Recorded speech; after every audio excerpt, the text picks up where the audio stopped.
I can recall also, there was, I don't know whether we participated in it, but there was something about the showers. We brought in these mobile bathrooms or showers or something. And I think we also, no one ever says this, but I'm pretty sure we had some security people there because we were pretty rough and we didn't play.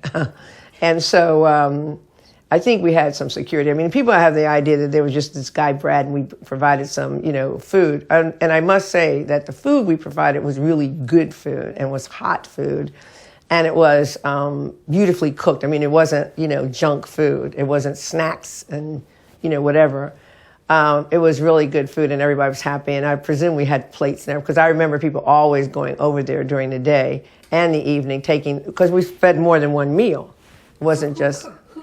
No, we probably cooked it at the school. We had a big school on 65th and East 14th Street in Oakland, and we had a huge kitchen there, and we knew the kitchen was perfect because the health department ran through there every 5 minutes trying to find one thing wrong with our school. We fed our children 3 meals a day, so it probably wasn't going to be hard for us to just add some more food to that, the meals that we were feeding kids. We had kids from as young as 2 to, in the school up to about, 12. And then after school, we had teen programs, and a lot of people came for dinner. So we always, at that school, were making breakfast, lunch, and dinner anyway. And so there's probably an easy way to we had a big kitchen there, really big. And who actually did the cooking? I mean, I ran the Black Panther Party at that time. I mean, everybody had their jobs and their assignments. There was a woman probably named Carol Granison.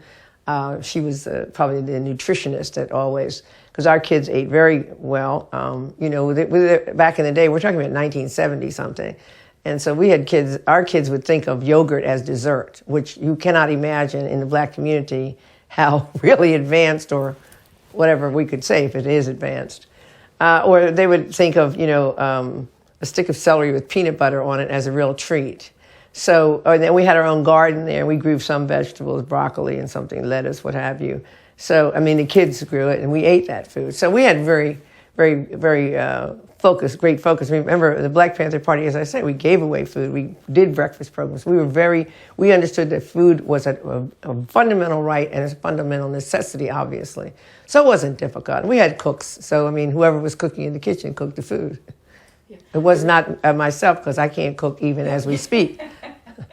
You'll be amused to know one of the people we interviewed said, Elaine Brown cooked all the food.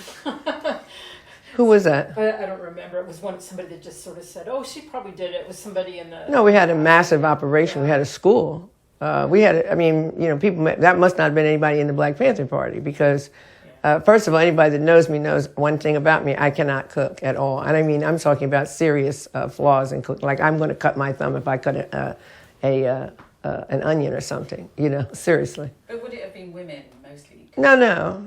Why would you say that? Why would you say that? That's what women say. They always think the Black Panther Party was some kind of chauvinist entity. They fail to remember that NAACP, SNCC, and there was no progressive organization, there was no Black organization that had any women in leadership except the Black Panther Party. Yeah. Now, why is it that people would think women would cook?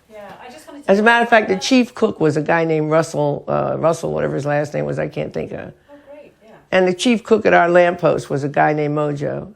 Right. I mean, so why would we think that? It's insulting to me because people think the Black people, we had some kind of animalistic thug boys and that all the women were bitches in the kitchen. No, it was not like that. But it calls that stereotype. Yeah. So I'm checking it now so that you have a consciousness that I hear that.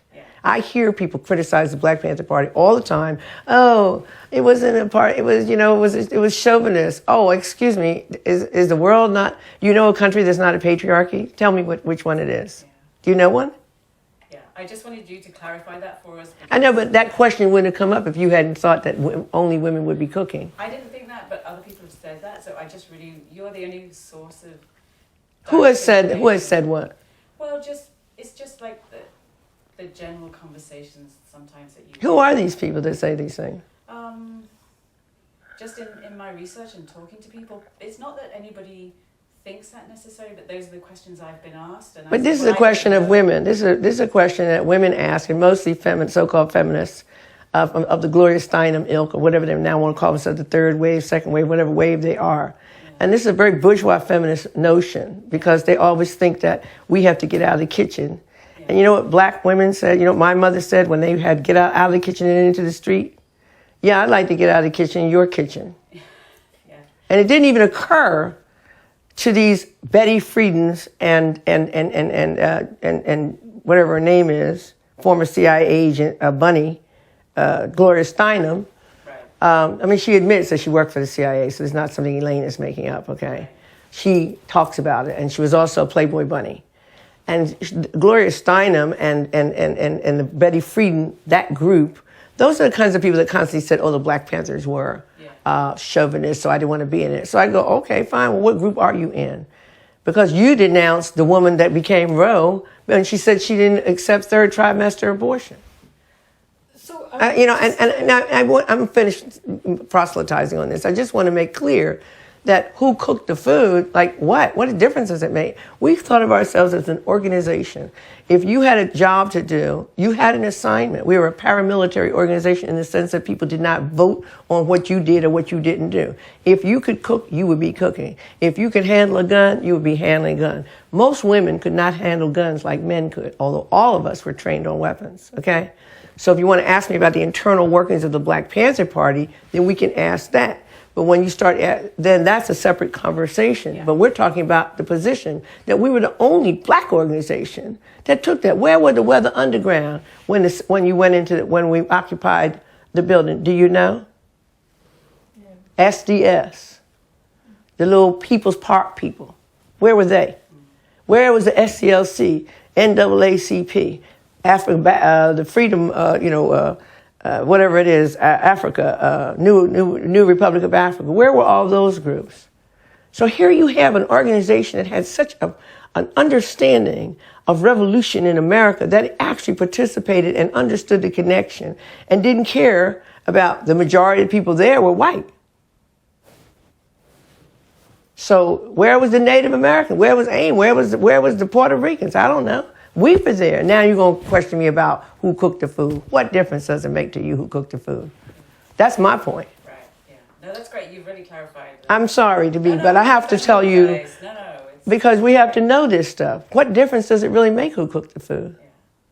The Black Panther Party delivered it every day. And if I remember, it was like 2 runs. I didn't do that. I was the chairman of the Black Panther Party. I was running everything. In 77, I was running Lionel Wilson's campaign. We had a big garbage problem that we had. We were trying to develop garbage. We had all kinds of other issues that we were working on. This was one of the issues that we were involved in, one of them. And we put our people where they were assigned to be, and they knew to do it. Nobody said, oh, let's see, I shouldn't cook because I'm a woman. What do you think? No, it didn't go down like that. If I said, and if the people under me said, and everybody that was under me, and the only one who wasn't under me was Huey P. Newton. He was in Cuba. So what went on the day-to-day operations of the Black Panther Party, we had a central committee. And so who did the newspaper, who sold the papers on that corner, I didn't deal with that. I don't know who sold those newspapers, per se, because they had people over them. And then I was over those people. You know, it went like that. Okay, I'm finished. Yeah, but now you have a perspective, because the Black Panther Party was a paramilitary organization. And unlike that's why we got stuff done. We didn't have people sitting around having dialogue about what do you feel and how do you feel. We didn't care how you felt. You either make a commitment to this or not. We'll listen to what you think is a good strategy, but it's not based on how you feel. It's based on what is going to be a correct strategy to create revolutionary change in America. Now, did we fail? Obviously, we did, because the party is over. But our tenets and our strategies, I think, are valid. I mean, the FBI came down on us. They didn't come down on Ed Roberts, they came down on the Black Panther Party. And this was one of the reasons, because we connected all these people up to a revolutionary ideology.